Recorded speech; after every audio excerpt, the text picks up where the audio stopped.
Okay, let us all stand, please, and turn your Bibles in the book of John.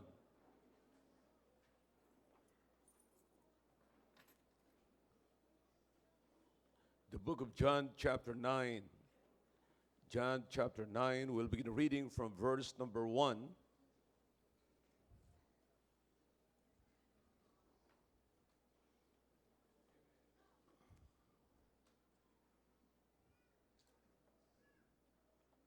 Till verse number 7, and then we will go to the book of Philippians, chapter 2.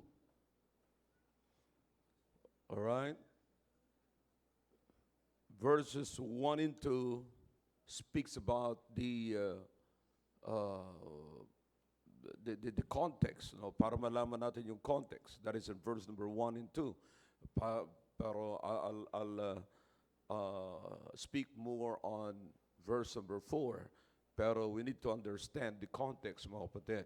Okay? So mapansin nyo po, are you with me na? Mapansin nyo, in verse number 1, here's what the Bible says, and as Jesus passed by, he saw a man which was blind from his birth. Okay? Just imagine, di naman sinabi mga kapatid kung gaano katagal na ito, but it's from birth, whatever it is. Okay? Now, verse number 2, and his disciples asked him, saying, Master, who did sin, this man or his parents, that he was born blind? You see, yung tanong mga kapatid ay para malaman nila kung sino ang dapat sisihin. You know? Pero ang Panginoong Jesucristo ay meron siyang ipinakita pa sa kanila na mas mahalaga pa sa hinahanap ninyo. You see, maraming mga tao, maraming mga Kristiyanong nakikita lamang natin mga kapatid yung mga bagay na naaabot lamang ng ating mga mata. No? Pero merong mas mahalaga na makikita po tayo rito sa talata na ito. Alright? Look at verse number 3. Look at Jesus' answers. How the Lord Jesus Christ answered him. Neither had this man sinned. Alright? Wala nang kasalanan yung bata. Okay? Yung tao. Yung bulag. Nor his parents. Wala rin kasalanan yung mga magulang. So why was he blind? Bakit siya nabulag? But that the works of God should be made manifest in him. Okay? Now, again, but that the works of God should be made manifest in him. So, can you see that? Nakikita niyo mga kapatid na ang purpose ng trabaho ng Diyos, most of the work na pinapakita ng Diyos ay upang makita ang kapangyarihan ng Diyos. It is not just a work, but the purpose of the work is to show, to manifest the power of God. Alright? So imagine, itong taong ito ay nabulag mula pa sa pagkabata. Ngayon, ang tanong ng mga tao, ang tanong ng kanyang mga disciples, mga kapatid, is, sino may kasalanan? Bakit siya nabulag? Pero sabi ng Panginoon, walang kasalanan yung bulag, walang kasalanan yung magulang, pero bakit may bulag? Okay? Notice the works. So, the work is very important, mga kapatid. So, ngayong gabi, I'm going to talk to you about the subject, commit to work. Commit to work. Because in working, the power of God is manifested. You have to commit to work. Maraming beses ko na paulit-ulit dinefine dito sa inyo mga kapatid kung anong ibig sabihin ng work. Ng commitment. That you have to commit. It is an agreement that you have to put into, if you can remember, shout it, action. Okay? Deliberately. Okay? So as you put the agreement into action, the power of God is manifested. See that? Amen. So imagine, ito lamang po, ang nasa isip nila ay yung kabulagan. Yung bulag. At ang nasa isip nila sa pagkabulag is, sino ang dapat sisihin? Ang layo ng issue nila. You understand? Ang layo ng issue nila. Ang issue ng Panginoon is, somebody must work. Somebody must commit to work. Why? Hindi yung pagkabulag ang, it's not a problem. It's not an issue. Poproblemahin mo yung pagkabulag, una, in the first place, hindi mo naman kaya. Pakitaan or naibalik ang kanyang sight. Pero Panginoon lamang may kapangyarihan yan. But the most important thing here, mga kapatid, is this. That the power of God will manifest or must manifest. Look at verse number 4. Then look at this. What is the next word? You see, can you see the urgency there? I must. I must. In verse number 3, you see the work is important. In verse number 4, you see the must of the work. Somebody must work. Somebody must commit to work. Are you marking the words, mga kapatid? Okay. Markaan nyo ng mabuti yan. I must work the works of Him. Which one is the works of Him? You see, that's in verse number 3, which is referring to the works of God. Nakuha nyo? So yung works, ang sabi ng Panginoon Jesucristo, because this is in red letter edition, mga kapatid, my Bible is in red letter edition, so the words are in red, written in red. It means the Lord Jesus Christ was speaking here. Okay? Ang sabi ng Panginoon, I must work. The what? The works of Him. Which is the work, what is the work of Him? The works, in verse number 3, works of God. Okay? Are you following me? I must work the works of Him that sent me while it is day. While it is day. In other words, while there is an opportunity. While there is an open opportunity. Why is that? Why is that? Because the night coming. The night signifies the closed opportunity. The end of the opportunity. Okay?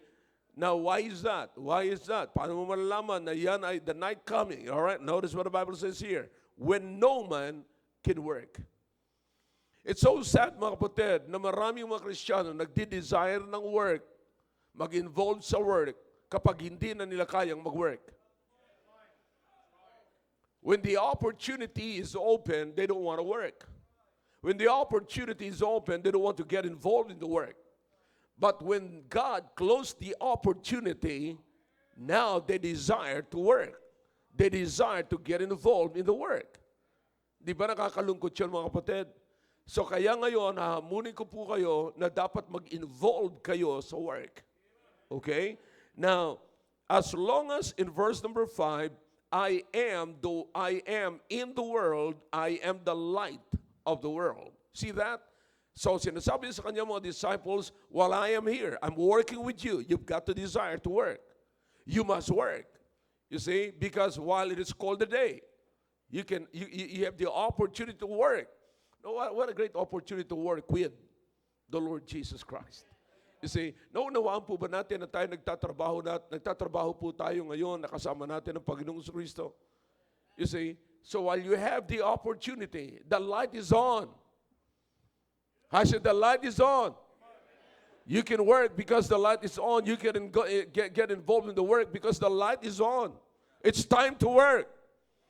Listen, before you work, before you get involved in the work, you've got to commit yourself to work.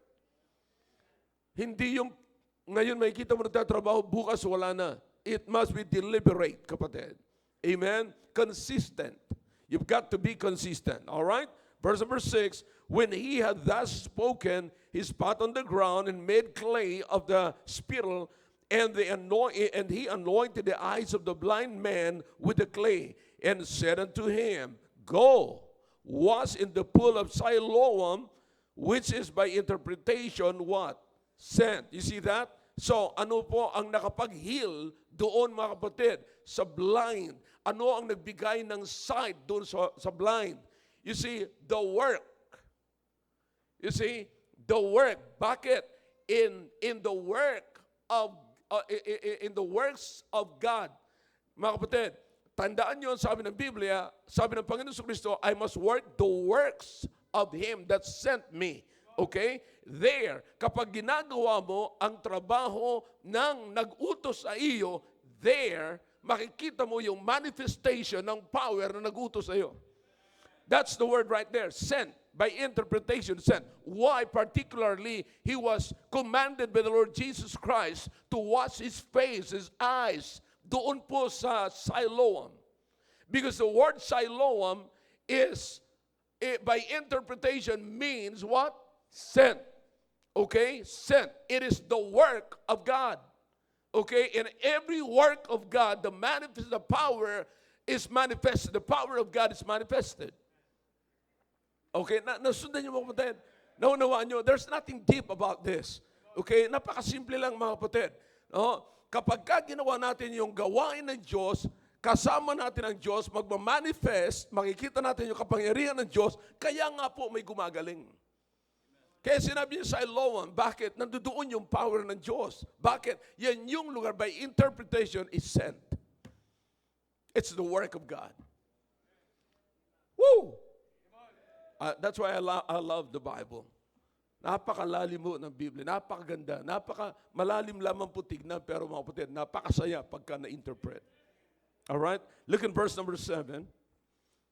And by interpretation, which is by interpretation sent, he went his way, therefore, and washed, and came, what? Seeing. The blind man now is seeing what he do not see before.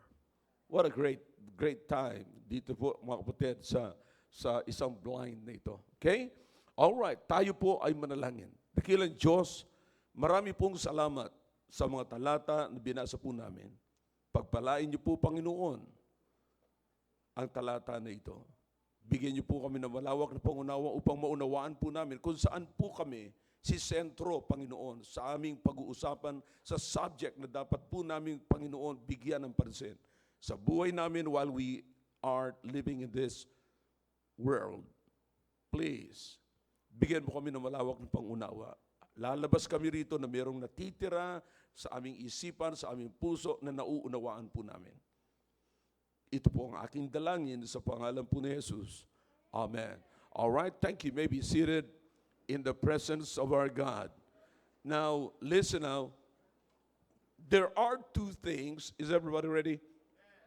Are you ready? Kayong mga nasa likod, mga kapatid. Maliwanag ako dyan. All right, good. Thank you. At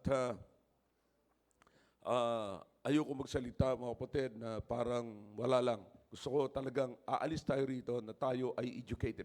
Every service, mga kapatid, is a part of education. Because I'm giving you an information. Every time I give you an information, kapatid, you should take note of that because it's a part of your Christian education. Alam nyo, hindi lamang po natin na-realize, mga kapatid, na pag pupunta tayo sa church, tumatalino rin tayo dapat. Di ba? Ang ano lamang dito, mga kapatid, dito, wala ho ritong written examination nor oral examination because the examination here is practical. Okay? It's the application of what you heard in this auditorium. Okay? Now, so notice the word I must. You'll notice the strong sense of obligation and duty. Nakikita nyo, sabi ng Panginoon, I must. It signifies the urgency of the work with its eternal value that God wants us to work on. Okay? God wants us to work on something that has eternal value. Okay? Bakit? Makikita po natin dito, mga kapatid, na itong binasa po natin, merong pinanggalingan. Alright? Now, ipipresent ko po sa inyo ngayon ang dalawang trabaho na dapat nating i-work out. Okay? Na ito pong lahat ng ito ay nanggaling po sa langit. Nanggaling sa langit. Kaya nga po maganda yung eternal value. Okay? Now, na dito sa lupa, magagawa natin, pero meron pong eternal value. Okay? Na wag po natin kakalimutan na as long as it has eternal value, ay tandaan niyo po mga kapatid, wala na hong makakabawi sa atin yan. Pag switch on mo yan, pag ginaw niyo po yan, pag nag-start kayong trabahuhin yan kapatid, boom! Makakarating na yan sa langit. Magsisignal na yan sa langit, it's recorded in heaven, and no one can take it away from you. See? It is something na may ginagawa tayo, may pwede tayong gagawin dito mga kapatid na walang pwedeng makaagaw sa atin, walang pwede na mga kapatid makapagbaliwala sa atin. Okay? So that's why we must take it seriously. Okay? Now, so, kinakailangang i-seize po natin yung opportunity while it is called today. Bakit? Kasi po, darating ang panahon, may isang araw, may time, may panahon na hindi na gustuhin man po natin magtrabaho, kapatid, ay hindi na po natin magagawa. That's the Bible right there. It is not my opinion. Okay? Now listen, we are not just called to believe God, but we are also called to work. We are also called to work on what we believe. Hindi tayo tinawag ng Panginoon para lamang manampalataya sa Kanya, kundi trabahuhin natin yung pinanampalataya natin sa Kanya. Naging maliwanag po ba sa inyo mga kapatid? Now, ano yung mga trabaho na dapat nating trabaho na ito po ay nagsimula sa langit? Because the Bible says here, sa binasa po natin, it's about being sent. Ano yung ipinadala sa atin dito? Ano yung inutos sa atin? Ano yung iniwan sa atin na trabaho na galing sa Panginoon? Na galing sa langit. You see, sabi ng Panginoon sa verse number 4, I must work the works of Him that sent me. Okay? Now, ano yung trabaho na yon na makikita po natin na ito po'y pinorm sa langit, ginawa sa langit na dapat nating trabahuhin dito. Sinimulan po ito sa langit. You understand that? I don't know, kapatid. You see, tanggalin po natin dito ang kaisipan natin tungkol sa pabanal-banal sapagkat we're working on or we're listening on or nandito tayo sa church and it's all about religion. No, forget it. It's about a practical thing. It's about your life on earth. It's about how you will behave on earth. You see, it's all about how you will get involved in the work of God. You see, so sana po maging maliwanag ang lahat ng ito. Now you turn your Bibles please in the book of Philippians. Philippians chapter 2 and verse number 12. All right? Beginning from verse number 1, you'll notice mga kapatid na it's all about behavior as a result of salvation. Okay? Now, makikita nyo dyan, maging ang Panginoong Kristo, iginawa niyang example yung kanyang sarili. Look in verse number 5. Are you with me? Philippians chapter 2 verse number 5. Tignan niyo po ang sabi ng Biblia. Let this mind be in you which was also in Christ Jesus. Okay, maliwanag po yan mga kapatid. The mind of the Lord Jesus Christ is also available for us. That is something, huh? I said the mind of the Lord Jesus Christ is also available. He is availing it to us. Imagine, minsan sasabihin natin sa tao, ang talino niya, no? Sana makopya ko yung talino niya. Sana maipasa niya sa akin yung talino niya. Eto na ngayon yung mind ng Panginoong Kristo, ipinapasa na sa atin. Ina-avail na sa atin. Then what are you going to do with that? Come on, talk to me if you can. Let this mind be in you which was also in Christ Jesus, who being in the form of God, thought it not robbery to be equal with God. Hindi pagnanakaw ng pagka-Diyos kung sasabihin ng Panginoong Kristo na siya ay Diyos. Tapos sasabihin ng ibang mga grupo ng pananampalataya, hindi siya Diyos. Eh si Kristo na nagsasabi mismo na hindi pagnanakaw, si Paul nagsasabi na hindi pagnanakaw na kung sasabihin ni Kristo na siya isang Diyos. Hindi pagnanakaw ng pagka-Diyos. Alam niyo kung bakit? Kasi Diyos din siya. Notice this. Who being in the form of God thought in a robbery to be equal with God, but made himself of no what? Reputation, and took upon him the form of a servant, and was made in the likeness of men. Was made in the likeness of men. Who was he before he made himself in the likeness of men? Easy. Easy. Easy. Di ba? Madali unawain. Oh, siya yung nagkatawang tao. Sino siya bago siya nagkatawang tao? Kaya siya nagkatawang tao kasi hindi siya tao.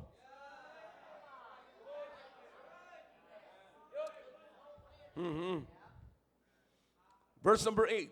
And being found in fashion as a man, he what?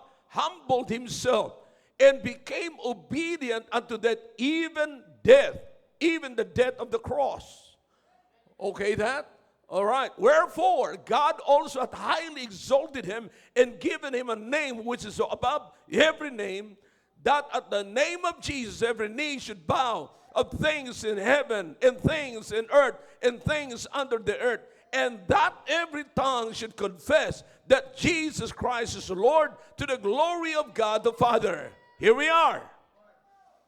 Wherefore, my beloved, as ye have always obeyed, not in my presence only, but now much more in my absence, work out your own salvation with fear and trembling. You see, in the book of John, ang Panginoong Jesucristo mismo ang nagsasalita. And the Lord Jesus Christ was telling us that He must work the works of Him that sent Him. All right? Now, in the book of Philippians, we have the Apostle Paul speaking for the Lord Jesus Christ. Okay? How he humbled himself. How he get involved himself in our salvation. Ipinakita ni Paul na kung paano nag-involve, paano ginawa ng Panginoon yung atin pong kaligtasan. Paano niya tinapos yung ating kaligtasan. You see? So, in this case mga kapatid, tandaan po natin, ang kaligtasan na ginawa ng Panginoong Kristo, hindi po nagsimula sa Calvary. Ang kaligtasan na ginawa ng Panginoong Kristo, nagsimula po sa langit. Remember the golden verse, for God, that He gave His, that whosoever believeth in Him should not but have everlasting. Saan po nanggaling yan mga kapatid? Sa langit. Saan nanggaling yung sinasabi ng Panginoong Kristo na at I must work the works? Sa langit. Because the Bible says, I must work the works of Him that, so sino ang nag-send? Father. Saan nanggaling yung sender? Sa langit. So lahat yung dalawang ito mga kapatid na tatrabahuhin, na pinatatrabaho ng Panginoon, ay lahat po yan nanggaling sa langit. That's why meron po yang eternal value. At kung yan man po ay may eternal value, hindi po ito maaagaw sa atin. Alright? Now, here's the thing mga kapatid. The first thing is, work out your own salvation. Alright? Now, remember the text, the context mga kapatid. Nung sinabi niya sa John chapter 9, ang pinag-uusapan, ang gustong mangyari, ang makita ng mga disciples this, okay, sino ang may kasalanan? Sino ang dapat sisihin? Yung bulag o yung mga magulang nila? So, sabi ng Panginoon, hindi patungkol ito sa kung sino ang may kasalanan, sino ang sisisihin, kundi patungkol ito sa kapangyarihan ng Diyos na gustong ipakita sa mga tao ngayon. Alright? Pero para maipakita ito sa maraming tao, kinakailangan ng trabaho. Hindi mo makikita yung kapangyarihan ng Diyos kung walang magtatrabaho. Kaya ang sabi ng Panginoong Kristo, it is a must. You see that? Now let's start from the book of Philippians, sabi ni Paul. Same thing. We have the same context here, mga kapatid. Hindi mo makikita ang kapangyarihan ng Panginoon kung paano siya magliligtas, not until somebody must work. Not until somebody must work out Work out. Work out. Anong ibig sabihin nito? Ipakita mo, itrabahuin mo yung mga bagay na hindi mo... Listen now, ang daming resulta ng salvation sa buhay natin na dating hindi natin po ginagawa. Yeah.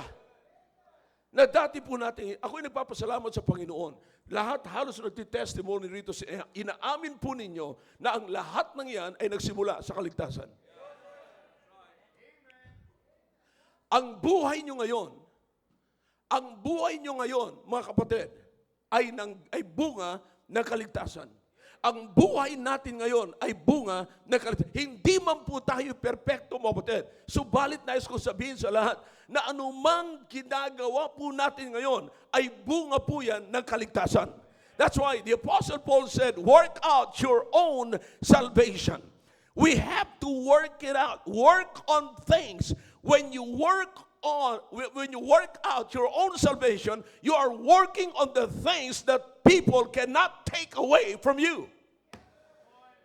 Alam niyo, problema po ngayon, mga kapatid, the world is also working, pero makikita niyo, mga kapatid, nakukuha yung mga bagay na tinatrabaho nila. Kaya nga po, mamaya-maya, wala na eh. You see, now put this in your mind, mga kapatid, as the Apostle Paul said, let this mind be in you, which was also in Christ Jesus. Anong ibig sabihin? I must work. Tatrabahuin ko yung mga bagay na hindi kayang agawin sa akin ng mga tao. You see, ano po yan, mga kapatid? Ano yung mga bagay nito? Sabi ng Biblia, bunga ng kaligtasan. Workout. Ang ganda ng ginawa ng Panginoong Kristo. Yung ginawa ng Panginoong Kristo, yung bunga ng kaligtasan, bunga yun ng langit. And it has eternal value. Ikip po natin yan sa ating mga isipan, mga kapatid. Ilagay po natin yan sa ating mga isipan. Now, para sa atin, mga kapatid, ano yung mga bagay na dapat natin makita, napapansin sa ating sarili, kung kayo ay ligtas? Kung ikaw ay ligtas at alam mo may trinabaho ang Diyos sa iyo, niligtas ka ng Panginoon, ano ang makikita mo ngayon sa buhay mo na hindi na kayang kuhanin ng tao? Listen, if you are saved tonight, people can discourage you. But people cannot take away your salvation. People can mock at you, but they cannot take away your salvation. Pwede kang kantsawan ng tao, pwede kang sabihin, i-accuse ng tao, no, you're not saved.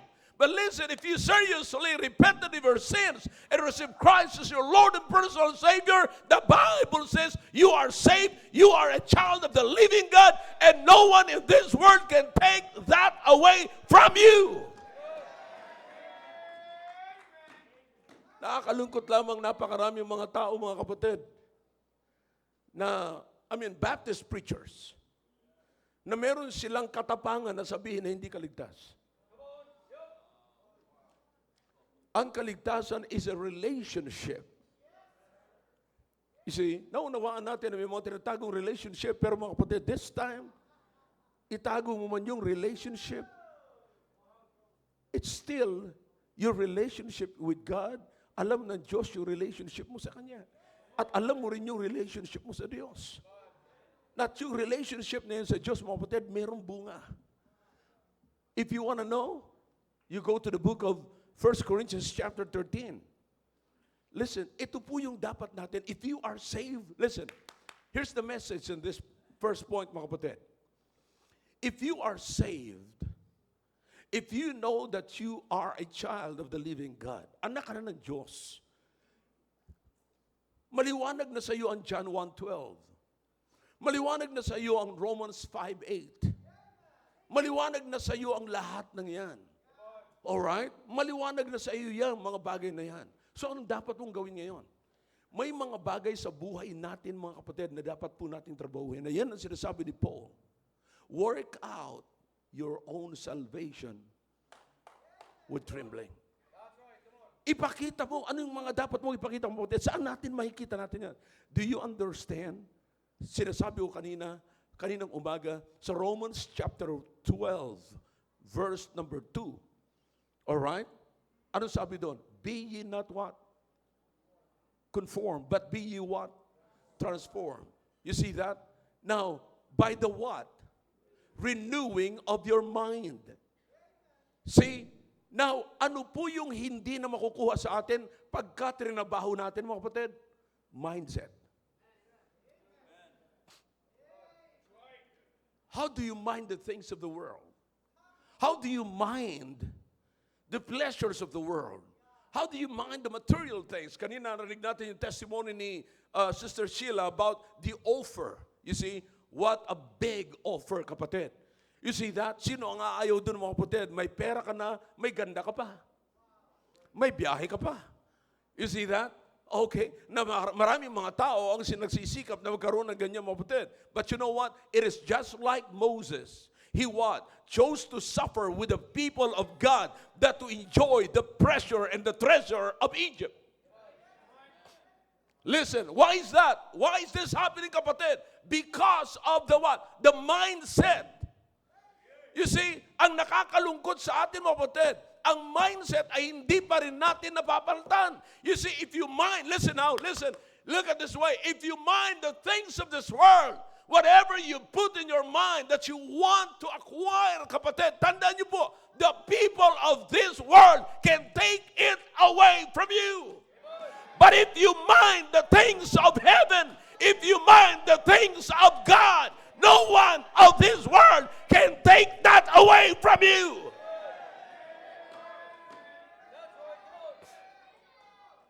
Alam niyo, nakakalungkot dito, mga kapatid. Pagka tayo ay halos lahat ng mga bagay sa mundo, gusto nating i-adapt. Because we want to show to the world that we are in. You understand? Listen, young people, you listen to me now. Alam mo, nakakalungkot ngayon. Ang uso na naman ngayon, mga kapatid, yung gay language. Ilan sa mga young people, watch out, kayo mga young people, ha? Don't bring garbage in this church. Don't you ever bring garbage. That garbage, even sa ating mga young people, sa ating school, sa ating academy, sa ating college. Never bring those garbage here. Halos lahat ng words, lalagyan nila ng R. Di ba narinig nyo na nung araw? Haller. Tapos, helloer. Mga gay language yan. Ha? Wheeler. Royer. Pumpenger. Nilalagyan po nila ng R. I don't know. You're sick. May problema kayo sa pag-iisip. Because you are, kapatid, let the world get the things of God from us and copy the things of God from us, but never copy the world's language. By the way, where are you heading now? Are you heading to the things of the world or to the place of the world, to the world's destination or God's destination? Anong business mo na kukuhanin mo ang mga pananalita ng mundong ito na hindi ka naman taga-mundo?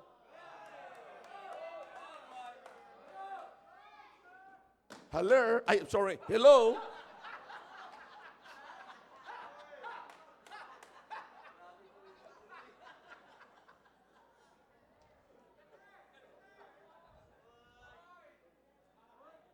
Nadadamay tuloy ako eh. Yeah, that's a problem.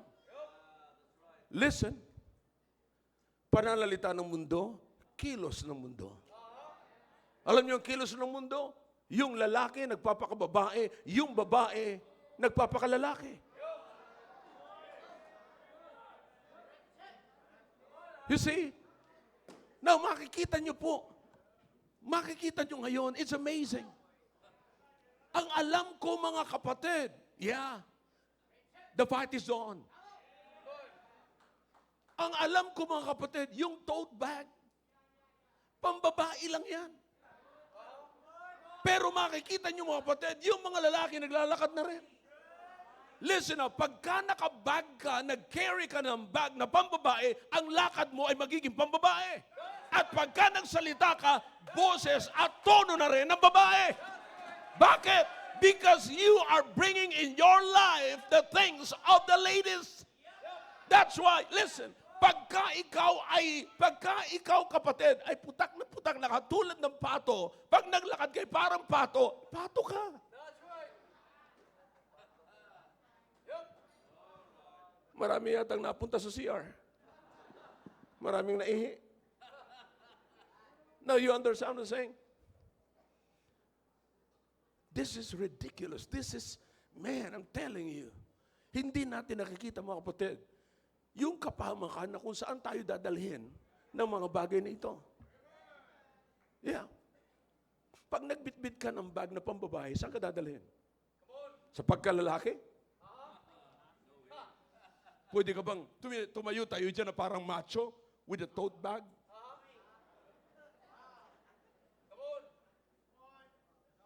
Tapos yung mga babae naka-backpack? Yeah.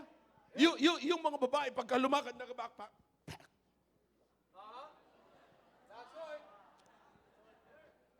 Yung babae, yung lalaki, naka-tote bag, naglalakad. Hello. Wag. Listen up. Kaya tayo may academy para maiwasan natin ang Tom Jones, ang baklito na magturo sa mga bata. That's why you have no right to bring those garbage language in our school. Hindi nyo alam kung ano ang puso ko, kung bakit tayo naglagay ng ganyan. That's the reason why we have ministry for the young people here. Sapagkat ayoko na kuhanin ng mga young people dito, maging ng mga magulang dito ang mindset ng mundo. Nakakalungkot naman kung ang mga magulang magsasabi sila, wala tayong magagawa, pastor, pinili nila yan. Sampalin kaya kita in Jesus' name. Where is your authority? Where is the government in the family? Ang problema natin ngayon, mga kapatid, nawawala yung gobyerno sa pamilya. Hindi nyo man lamang na-check yung ginagawa. By the way, wala ba kayong sinturon sa bahay? Kung hindi nyo mahanap ang sinturon, wala pa kayong 2x2?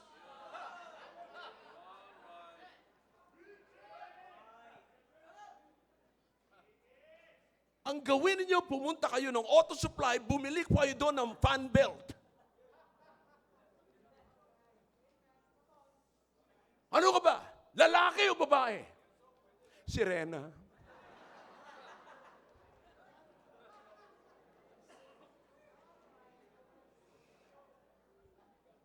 Oy, tandaan niyo, salamat kay Presidente Trump, na si President Trump ngayon ay nagpakalalaki para maging lalaki ang mga lalaki. Kinakailangan sa bahay natin ng isang lalaki na magpapakalalaki upang maging lalaki ang mga lalaki. Kaya minsan hindi nagiging lalaki ang mga anak nating lalaki at pagkatapos na puna, kakampihan pa natin. Oh my goodness.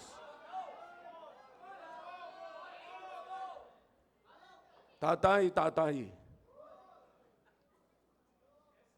Nasaan ang bicep at tricep mo? Dapat magkaroon ka ng dibdib to stand like a man and be a man in the house and rule the house with manly image. I'm telling you, that's not from me. That's not from this church. It's not the standard of this church. This thing that I'm giving you right now are the things from heaven. Then we must work what the Lord Jesus Christ, I must.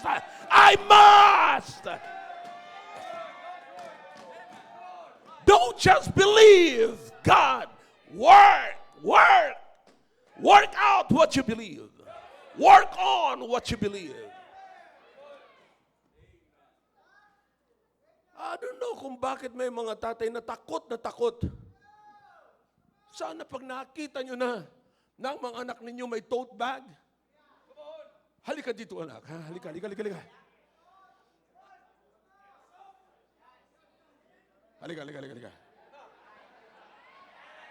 Tayo. Pag nakita nyo to, mabuti rin lang, medyo maayos ang tindig nito. Huwag kang pakuba-kuba, ha? Ayusin mo. Now listen, pag nakita nyo na mga kapatid, na naka-tote bag na to, anong nasa puso nyo? Anong nakikita ninyo? Alam mo, anak, ang ganda naman ng tote bag mo. Saan mo naman nabili yan? Sabi niya, hello?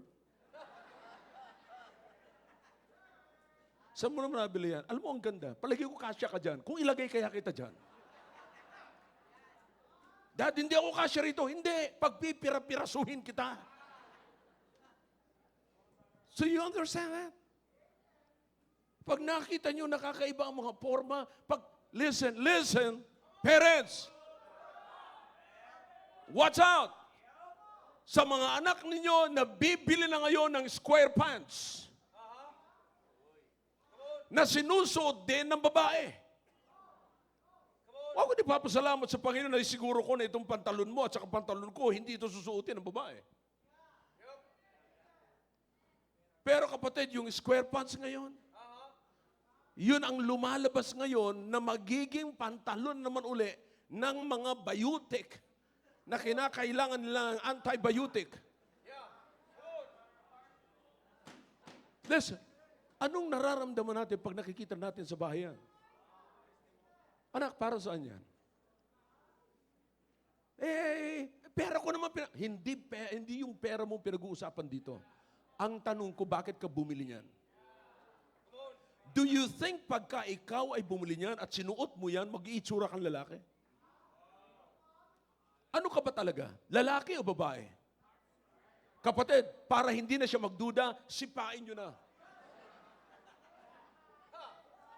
May kasabihan, kapatid, a good kick in the balls, makakatanggal ng kanyang confusion. Thank you. Now listen, anong ginagawa po natin, parents? Young people, these are garbage. No wonder why in the book of John, John said, love not neither the of the world. If any man love the world, the love of the Father is not. Who is the Father? The one who sent us to work. Ano dapat natin gawin, mga kapatid? Work on. Work on the things that has eternal value, because if you work on the things that has eternal value, kapatid, tandaan niyo po ito, no one can take that away from you. Kaya kayong mga bata rito, kayong mga young people dito, nasa sabihin sa inyo, sumunod lang kayo ng sumunod sa inyong mga magulang, sapagkat pag nawala ang inyong magulang, hindi na mawawala sa inyo ang sinunod nyo sa inyong mga magulang.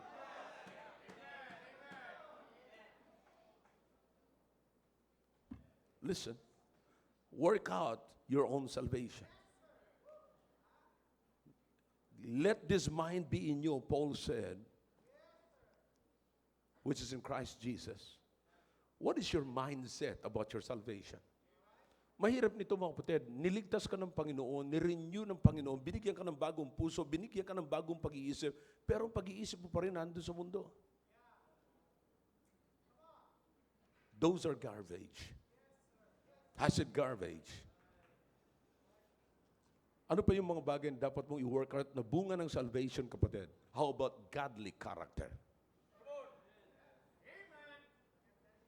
How about godly character? How about kindness?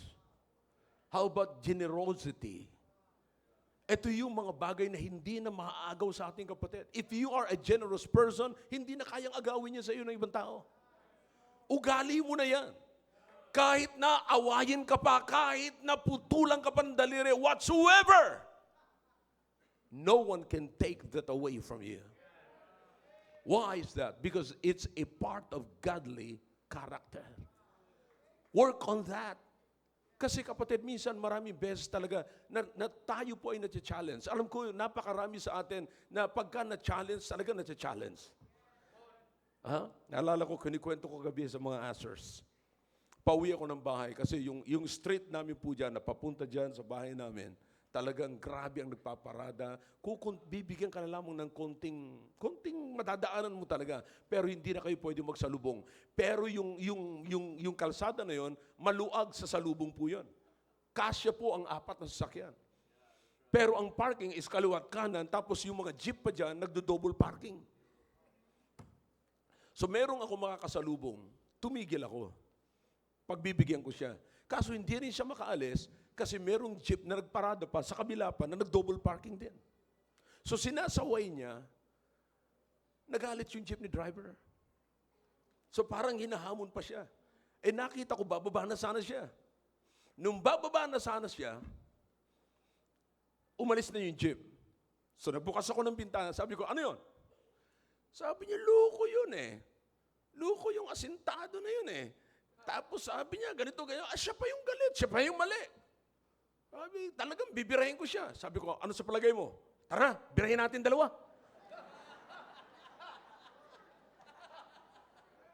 Sige, halika, birahin natin. Bigla siya natigil.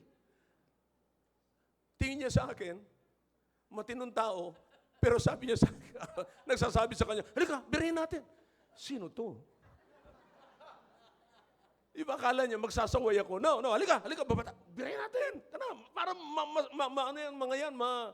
madala-dala sila. Birahin natin. Abay, umakyat, hindi na siya umimik, umalis na siya. See? So you understand, mga kapatid, minsan ayaw nating ma-challenge tayo. But you understand, mga kapatid, that humility, the Apostle Paul was speaking here in Philippians chapter 2 about how the Lord Jesus Christ humbled himself as a man. You see, now listen to me now. You've got to understand this. Huwag niyong sabihin na yung kanyang pag-humble, kapatid, ay katulad ng tao. No. Inilagay niya ang sarili niya sa pagiging kalagayan ng tao na pwedeng alipustain. Pero yung ugali niya, kapatid, ay hindi pang tao. Pang Diyos pa rin na dapat i-adapt ng tao. Did you get that? Yung attitude niya in humility is, yung bilang tao, he humble, binaba niya ang kanyang sarili bilang katulad ng tao na pwedeng alipustain ng katulad ng isang tao. Pero yung kanyang pag-uugali, habang siya po ay inaalipusta at hindi siya nagpa-fight back, hindi na yung pang tao. Yun ang isang bagay na gustong sabihin ni Paul na i-adapt natin na mindset ng isang tao. Na dapat ma-mind natin, mailagay natin sa ating isipan that God is with us. We must adopt the attitude of God, the attitude of the Lord Jesus Christ. Look how He humbled Himself. Na He was simply saying na kung nangyari nga yan sa Panginoong Jesucristo, na may kakayanan siya, ikaw pa kaya na mas maliit ang iyong kakayanan? Na hindi ka magpakumbaba. Kaya sinasabi ko po, mga kapatid, that humility is not inferiority, but it is an ability. Ability to surrender your power in the hands of God. Now listen to me now. Here's the thing, kapatid. Nauunawaan niyo po ba, mga kapatid, na every time that you humble yourself, may kakayanan ka. Pero hindi mo ginamit ang iyong kakayanan. Nagpakumbaba ka. And that when you humbled yourself, what happened? The power of God was manifested in your life. Did you notice that? So that's the thing na dapat po natin makita, mga kapatid, na every time na tayo po ay nagpapakumbaba, ang nakikita ay hindi yung sarili natin, kundi ang nakikita ay yung bunga ng kaligtasan na nag-originate sa kalangitan. Did you know that? Did you get that? Okay, inuulit ko po. Every time na hindi natin gagamitin, minsan pag nakakita tayo ng mga tao, lagi ko po ito sinasabi mga kapatid, pag kami bumabiyahe, sinasabi ko lagi sa kasama ko, ito lagi. Tingnan mo itong mga taong ito. Doon, mga kapatid, sa Ramos, ang kalsada po doon ay talagang pang-isahan lang. Okay? Pag nakasalubong ka ng tricycle, kinakailan tumigil ka. Ako po, pag nakakasalubong ako ng tricycle, tumitigil ako, tumatabi ako, pero tumatabi rin yung tricycle. In other words, pinagbibigyan niya ako. Okay? And there are times, mga kapatid, na ako na hindi umaalis at sila ang tinatawag ko. Sabi ko, tapos nagbubukas ako ng bintana, halip po kayo. Tapos pagtapat sa aking bintana, sinasabi ko sa kanila, thank you po. Tumitingin sila. Ang bait naman ng gwapong ito. Nababasa ko lamang po sa kanilang mukha, pero hindi ko po naririnig. Honest. Magaling ho ako magbasa ng ganyan. Hindi ka naniniwala? Ha? Papalabasin kita. Okay. Now listen. Listen now. Here's the thing. Ito po, sabi ko nga, alam mo itong mga taong ito, dapat, do you understand mga kapatid, na dapat maging katulong tayo na magtaas ng mga tao na ibinababa ng mundo. Come on, come on. Ano ang tingin ng mga tao sa isang tao? Anong tingin ng mga may pera sa isang tao na walang pera? Ano ang tingin ng mga taong nagsusuot ng mga tinatawag nilang may signature? Doon sa mga taong nagsusuot ng damit na galing na baklaran. Ano ang tingin ng mga tao na nagda-drive na magandang sasakyan doon sa mga nakamotor at nakatricycle lamang? Mababa. Kapatid, if you're a Christian, you know that you are saved. You are a child of the living God. Angat ka. Anak ka ng Diyos eh. So dapat na ikaw may kakayanan, hindi ka maging isa na katulad na ibang tao na binababa yung iba. Kundi ikaw dapat yung isang tao na tutulungan mo yung mga mababa na makita sila. I hope this is clear. Kapatid, that is a godly behavior. That is a godly character. We must work on that. Yan ay bahagi ng ating kaligtasan. Kung tayo'y ligtas, kapatid, kilala natin ang Panginoong Jesucristo. At kung kilala natin ang Panginoong Jesucristo, dapat kilala natin kung paano nagpakumbaba ang Panginoong Jesucristo. Hindi yung nakalamang lamang tayo sa balikat. Gusto na nating mambalikat. No way.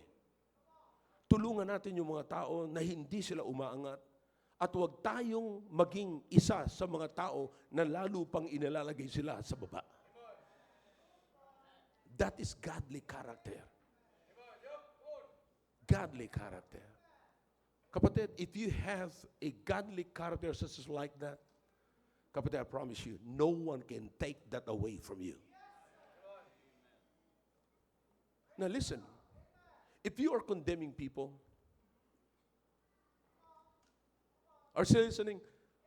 If you are condemning people, ilan na kaya ang nag-condemn doon sa taong kinukondem mo? Pang-ilan ka na? And not only that, sasabihin mo pa, mag-i-encourage ka pa ng iba para mag-condemn ulit sa kanya. By what? By telling the sin and spreading the sin of others. Are you with me? If you're spreading the sin of others, the mistakes of others, you are asking for another person to condemn the same person that you condemn. Pang-ilan ka na? Kaya nga po pagka nagkasala tayo, grabe nang nasa isip natin, grabe nang guilt natin. Bakit? Iniisip natin na yung ginawa natin ay ginagawa rin ng tao sa atin. So sad. All right? Work on things that people cannot take away from you. Salvation, no one can take that away from you. Bakit? Hindi ho yan ginawa sa lupa. Ginawa ho yan sa langit. Hindi po yan nagsimula sa lupa. Nagsimula po yan sa langit. The second thing is this. I must work the work. Look in John. I must work the work. I must work the works that that God, I must work the works of God that sent me. See that? Now, alin yung mga bagay na mga kapatid? Listen now. Alin sa ginagawa natin ngayon na nakikita ang kapangyarihan ng Diyos other than that? You understand? Here's the thing. Kapag ikaw ay gumagawa ng isang bagay, sabihin man natin na tayo nasa ministry, kapatid. Sabihin man natin na tayo nagtatrabaho sa ministry, nagtuturo tayo sa Sunday school, tumutugtog tayo sa music ministry, nagsusoul winning tayo, nag-a-usher tayo, nagsisecurity tayo. Ano man ang ginagawa po natin dito, nagtuturo tayo sa school, sa college, lahat, kapatid. If you are waiting on someone to recognize your work, it means they can see your work and not the power of God. That's the worst of all. Sapagkat pagkatapos na purihin kayo ng tao, tapos na ang lahat. Pero kapatid, pag nakita ng tao yung kapangyarihan ng Diyos sa ginawa mo, wala hong katapusan yun. Because that power will continue to work. Nakakita na po kayo ng tao na nag-iisip at na-challenge, tapos mamaya minessage ka or tinawagan ka. Alam mo, hanggang ngayon nagre-ring sa aking mga tainga. At parang nakikita kita lagi dahilan dun sa ginawa mo. You know what? It's no longer your power. It's the power of God working on other people. Why is that? Ang nakita niya po sa inyo, mga kapatid, ay yung kapangyarihan ng Diyos na magsasabi, hindi po madali ito. Imposible na ito'y mapunta sa puso ng taong yan. Kung hindi dahilan sa puso ng Diyos, kung hindi dahilan sa kapangyarihan ng Diyos, ang taong yan hindi niya magagawa ito. Now let me tell you, let me bring you into one of Christ's situation when Nicodemus, a ruler of the Jew, met the Lord Jesus Christ. Can you remember? Ano sabi ni Nicodemus? Walang makakagawa nito, maliban na lamang na ang Diyos ay nasa kanya. Tama siya. Tama siya. Ilan kaya sa atin ngayon, mga kapatid, ang nagtatrabaho, nagtuturo sa Sunday school, nagtuturo sa academy, nagtuturo sa college, tumutugtog, nag-soul winning, nag-a-usher, naglilingkod, sinasabi natin na bigay tayo ng buhay sa Panginoon. Ang makikitaan ng the same thing na sabi ng mga tao, alam mo, nakita ko sa iyo, hindi ikaw, kundi ang trabaho ng Diyos. Hindi mo magagawa ang lahat ng ito. Walang makakagawa ng nakita ko sa iyo, maliban na lamang ang Diyos ay nasa Kanya. Oh yeah. Sometimes, naghahanap na lamang tayo, mga kapatid, ng kapurihan ng tao. But listen, we are working the works, not our work. We are working on the works that has eternal value. Kaya nga hindi, dapat yun ang iisipin natin, mga kapatid. Ano man ang ibigay natin, may eternal value yan. Mga taong na-win natin sa Panginoon, may eternal value yan. You see, nakikita, kamakailan lamang nung burol ng mother-in-law ni Brother Andy, nagpunta doon sila Maki, pumunta doon sila Brother Sam, Taginili, nag-Bible study sila doon, at during the Bible study, may na-meet sila doon, na babae, mga kapatid. Alam mo, sabi nila, saan kayo nagsisimba? Ay, doon po kami nagsisimba sa Apubay. Sino pastor doon? Si Pastor Hill. Ay, yung gwapo, nababasa ko lang po sa isip niya. Tapos, oh yeah. Kilala ko yan. Kasi sa gate 3 pa lamang, gwapo na yan. I mean, sa gate 3 pa lamang, na-meet ko na yan. Yun ang ibig ko sabihin. Sa gate 3 pa lamang, na-meet ko na yan. And so, akalain nyo, kapatid, ang tagal ng panahon. Almost 100 years. No. Ang tagal ng panahon. Pero alam nyo, kapatid, naalala niya pa yung mga ginawa namin. Na merong nangangailangan ng kanyang tulong, nalapitan ko siya at nagkasundo kami na tulungan niya yung nangangailangan ng tulong. It is something, that's the power of God, kapatid. Kapatid, hindi dapat ito mawala sa ating isipan. Remember, nandito tayo sa ibabaw ng lupang ito, there is a must. The must is not just the word, but the must here, that is the must. And that is that they must see the power of God. That's why the work is a must. You have to work. You have to commit to work. Commit to work. Why? Because it is a must. And what is the must? They must see the power of God in the work. Kung walang magtatrabaho, kapatid, kung walang magkukommit sa trabaho, hindi makikita ang kapangyarihan. Now, you understand? Gawin po nating local ang mensaheng ito. Dali natin yung mensahe, kapatid, sa bahay natin. Are you following me? Fathers, dalhin natin yung mensaheng ito sa tahanan natin. Dalhin natin doon na kung saan nandoon yung asawa mo, nandoon yung mga anak mo, nandoon ang buong pamilya. Do you understand? I hope you will agree with me that your family, your wife, your children must see the power of God in your family. Pero paano makikita ang kapangyarihan ng Diyos sa inyong pamilya? Somebody in the family must commit to work. Somebody in the family, it might be you, father. It might be you, mother. It might be you, young man. It might be you, young woman, young lady. It might be you. But somebody in the family must commit to work that the power of God must manifest in your family. That the whole family will see the power of God. Kung wala hong magtatrabaho, kapatid, kung walang magkukumit, nasaan ang power ng Diyos?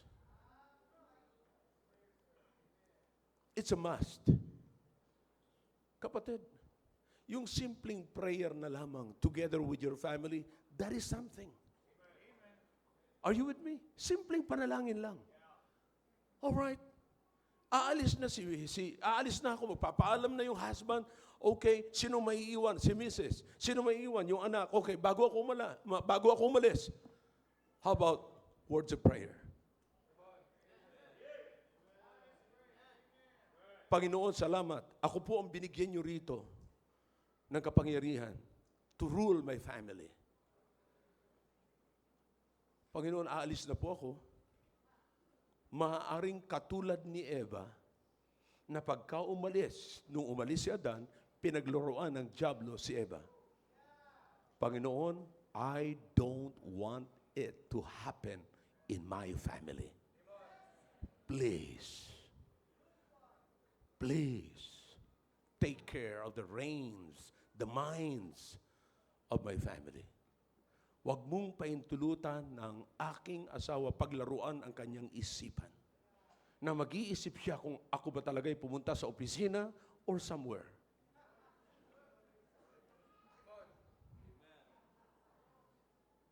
Huwag mong paintulutan na pagbalik ko, aamoy-amoyin niya ang damit ko. So you understand? Mahalaga, kapatid. It's a must. You see, di ba napakaganda, mga kapatid? Aalis ka na nakita ng pamilya mo yung kapangyarihan ng Diyos. Babalik ka na makikita nyo pa rin ang kapangyarihan ng Diyos na nakita bago ka umalis.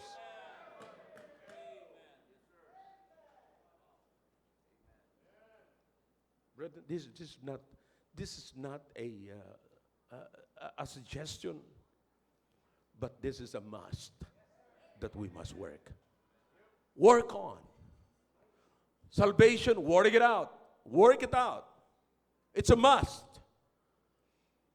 Kinakailangan magtrabaho, kinakailangan mo magpahayag. Jesus said, I must. While it is called day, while I have the chance. Kapatid, listen now, there will come a time that you will hunger and thirst for the fellowship of your family. But the opportunity is over. Hawak na ng diablo ang liig ng anak mo. Hawak na, kontrolado na ng diablo ang isipan ng misis mo. Kaya ngayon, pag nagbasa ka ng Biblia, Sa halip na magsabi ang misis mo at ang anak mo ng amen, yung misis mo, ngungusuin lang. Haler. Awang ko lang. So you understand that? Umiikot na yung nguso niya. Nagko-close open yung ilong niya.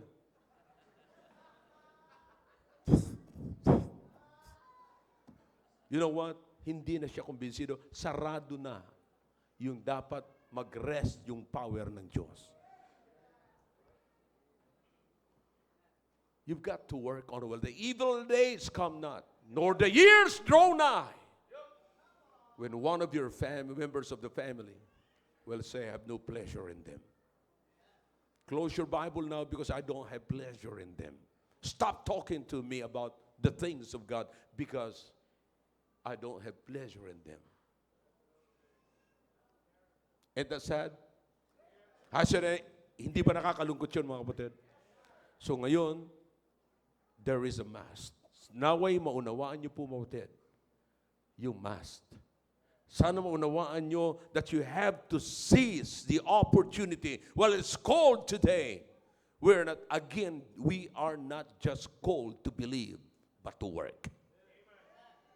Let's work. Work it out. Am I clear to you? Dalawa lamang po ito, mga kapatid. Work out your salvation. Then work the must. It's a must. In chapter 9 of the book of John. You have to work. I must work the works of Him that sent me. Work on that. Because when you work on the things that has eternal value, no man in this world can take that away from you. Listen, there is always a reward. The result is the reward of your pursuit.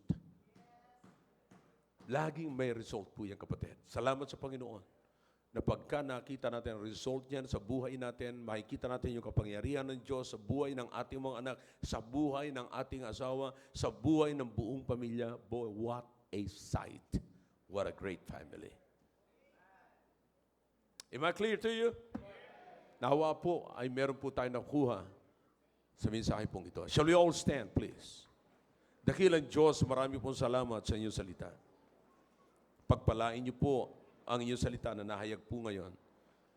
Pahintulutan niyo po na muli ang bawat miyembro ng pamilya, ang buong pamilya ay magsama-sama sa pag-uusap po sa inyo. We really need to see your power in our family.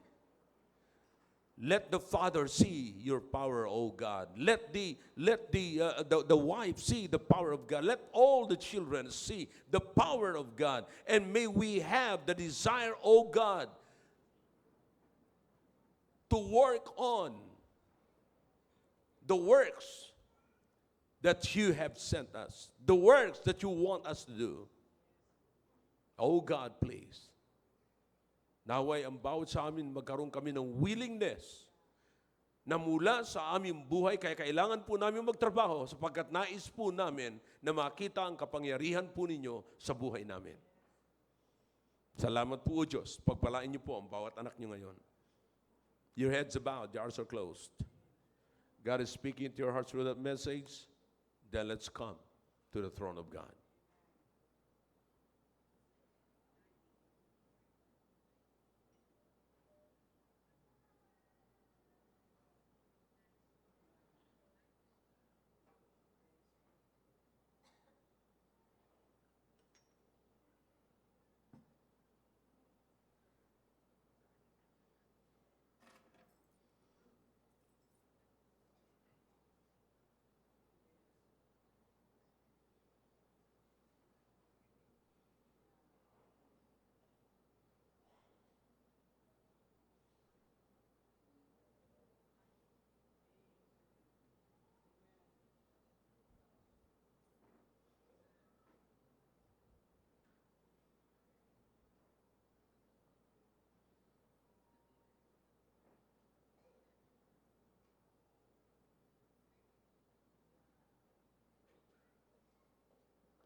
Dakilang Diyos, marami pong salamat sa ginawa niyo po sa aming kalagitnaan. Salamat po sa inyong mga anak na tiklop tuhod na lumapit po sa inyong harapan. Kasama po ang kanilang pamilya, tangan-tangan ng kanilang mga kamay, nagsasama-sama at nagpapahayag kanilang pagkakaisa, Panginoon, para sa inyong salita. This is a great sight, Olga. We can see people, family, praying together, who desires to stick together. Salamat, Panginoon.